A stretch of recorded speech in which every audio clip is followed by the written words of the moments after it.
Hi, it's Tara with Haphazard Farms, and I was just out doing the picking for the day, and we got a lot of cherry tomatoes. I'm going to show you.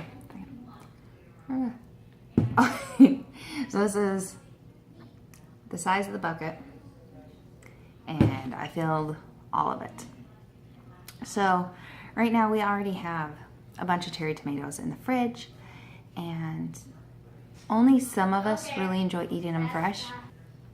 Is Devlin one of the ones that likes eating them fresh? What fresh? The cherry tomatoes. No. No, he doesn't. So, what happens is we get a lot in the fridge, and those of us who like to eat them do snack on them, but especially with like sizes like this,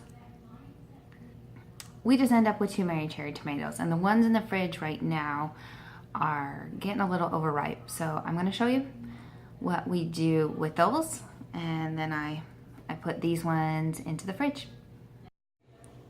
This is all the tomatoes, the cherry tomatoes that I just pulled out of the fridge.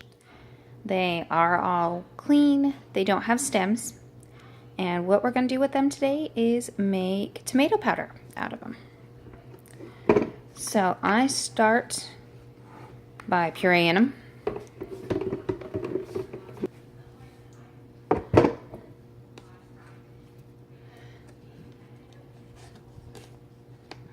And that's about all I would fill the blender at one given time. And then just puree it. Make sure you get your lid on tighter than I got mine, because we just got a mess. Okay. I was trying to warn you. You were warning me? Okay. Well, as you can see, it doesn't look all that appealing. Part of the reason for this is these are black pearl cherry tomatoes. So they're kind of a greenish purple color, which means that when they're pureed, they kind of are funky looking. But they'll still taste really good, and kind of show you what we do with those. I am using my Excalibur dehydrator today to dehydrate this tomato pulp and turn it into tomato powder. And you can see I have lined, I've lined 4 of the trays with the silicone sheets. And that's the same as you would use to make fruit jerky or anything like that. Fruit leather, that's the word I'm looking for. Okay, so I just pour some down in there, and using the back of a spoon, I just smooth it out close to the edges, but not right to them.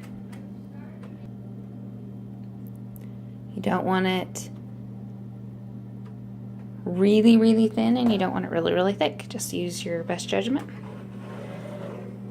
And then I'm going to get that into the dehydrator. I now have 4 of these trays all loaded up with my tomato puree, and it is still, it doesn't look delicious. There's some other words you could use to describe that, but you're just gonna have to go with me. It'll all work out. Now in this one, I did get it a little thinner than I would like to, and as you can see, this is kind of what happens. It separates and kind of makes a hole. Not gonna be a huge deal. It still works out just fine. In areas that is really thin, it tends to oddly stick together, to stick to the silicone a little more. So I just like it to be as even as it can, and that way it dries evenly. And there we have that one. So I have this under a shelf, so you're just gonna take my word for it. I'm going to use the vegetable setting on my Excalibur, which is, we'll put at 125 degrees. And and I'm gonna leave that for about 6 to 8 hours. It's actually been about 10 hours, and I'm ready to get my tomato puree out. Let's turn off the dehydrator.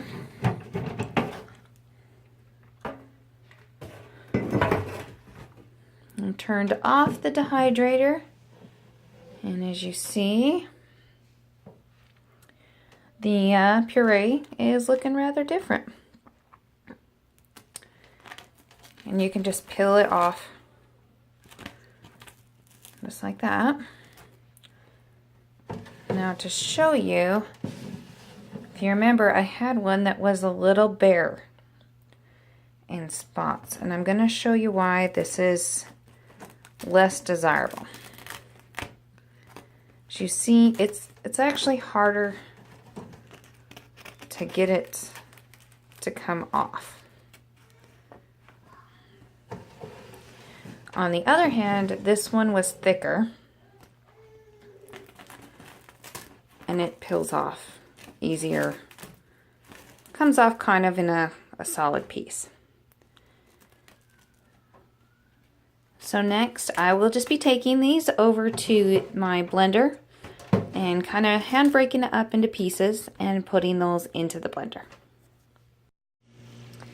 This is 2 trays worth amount of my dehydrated tomato puree, and I have it in my Blendtec blender.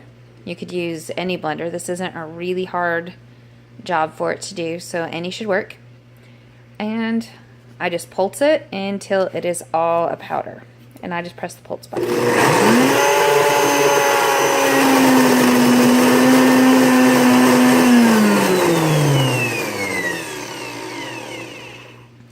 Okay. And to store it, I use a jar with just the lid, and when I get this all ran through, I'll just be vacuum sealing that lid on with a food saver.